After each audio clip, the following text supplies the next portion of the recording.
What has, or what was Pfizer got to hide? This is a question that we are all asking after we found out that the CEO of Pfizer, Albert Bourla, pulled out. The interesting thing is, a few weeks ago, the CEO of Moderna, we were criticizing these pharma companies, for being, or for lacking transparency. But at least the CEO of Moderna had the courage, I would say, to come and answer questions. Yeah, he did not answer all the questions that we asked, but at least he was present here and was faced with all these questions that all of my colleagues asked. So obviously, when we found out that the CEO of Pfizer decided not to come and answer questions, this is not an inquiry committee. So he was not bound by law to come, and he was not on record, he was not facing any criminal punishments in case he's lying in front of this committee.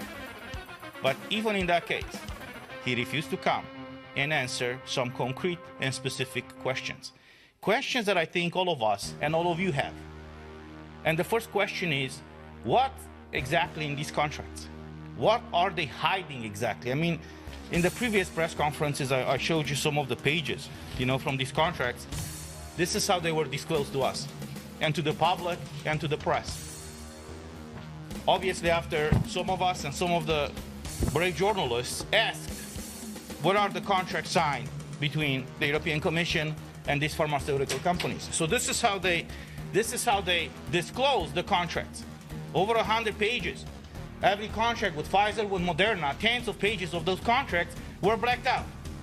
So yesterday when we asked, I was the one asking, and some of my colleagues asked, when are they going to fully release these contracts? The representative of Pfizer, who was sent to replace the CEO of Pfizer, said that they can't fully disclose these contracts because they have some commercial secrets over there, and they have to protect their interests. Now I'm asking you, what about the interests of our people? What about the interests of the Europeans whose money was spent, or wasted, I would say now, to buy these medical products that are not providing what they were marketed for? Because what we found out yesterday, when one of my colleagues asked if they tested, in this case Pfizer, if Pfizer tested, if their medical product is stopping the spread of the virus, we were shocked to find out yesterday that they haven't tested their vaccine to see if it's stopping the spread of the virus. So we are now more than a year after the green certificate, the digital green certificate was imposed in the European Union. People were forced to be vaccinated with a medical product in order to exercise their basic fundamental rights. And they were told, and we were told, we were voted against the green certificate, but many of our colleagues voted in favor of it because they believe what these companies have said, that if you get vaccinated, you will not be infected and you will not spread the virus. They even ran a campaign and said, get vaccinated in order to keep your grandmother and your parents healthy. And we find out now, after more than a year, that when they requested the special marketing authorization, they haven't tested the vaccine to see if it's stopping the spread of the virus. So I'm asking again, and we are asking again, what are they going to hide? What do they hide exactly? Why aren't they transparent with their medical product? We heard yesterday, I was shocked. Because Pfizer used this opportunity just to do a PR campaign and even lecture us. Why are we asking this and not asking that? Who are they to question us? What kind of questions do we ask? We are elected by the people, for the people, not they. And they are supposed to answer all these questions, which they have not. There's another issue right now raised all across Europe. The excess mortality rate.